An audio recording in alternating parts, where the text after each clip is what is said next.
यादों जिसके लइका यादों जिसके लइका बनाते होला। म्यूजिक बाई रिकेश भाई।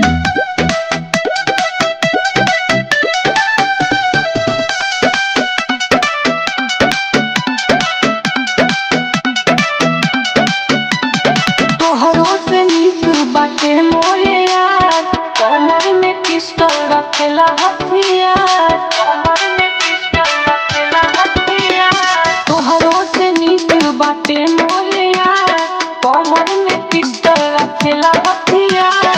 सुन करे जाना मुझसे हमारा बड़का बड़का कांड होला।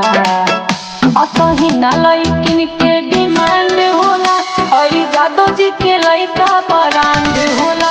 असही ना लइकिन के डिमांड होला, हई जादो जी के लइका ब्रांड होला।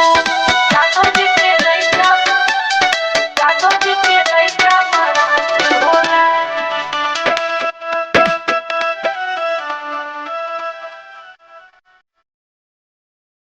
कवनो के इहाँ न चली रंगदारी, एके गो आहिर पड़ी तब का पभारी, एके गो आहिर पड़ी तब का पभारी। कवनो के इहाँ न चली रंगदारी, एके गो आहिर पड़ी सब का पभारी।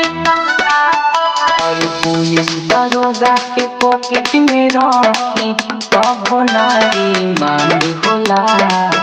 असही ना लइकिन के डिमांड होला, ओए जादो जी के लइका ब्रांड होला। असही ना लइकिन के डिमांड होला, ओए अहिरा के लइका ब्रांड होला। जादो जी के लइका जादो जी के लइका ब्रांड होला।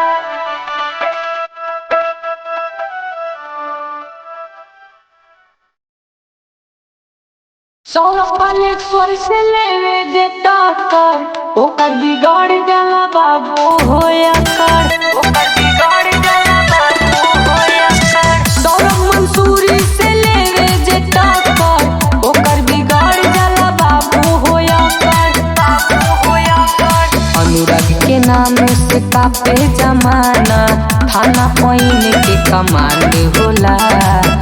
असही ना लइकिन के डिमांड होला, हई जादो जी के लइका ब्रांड होला। असही ना लइकिन के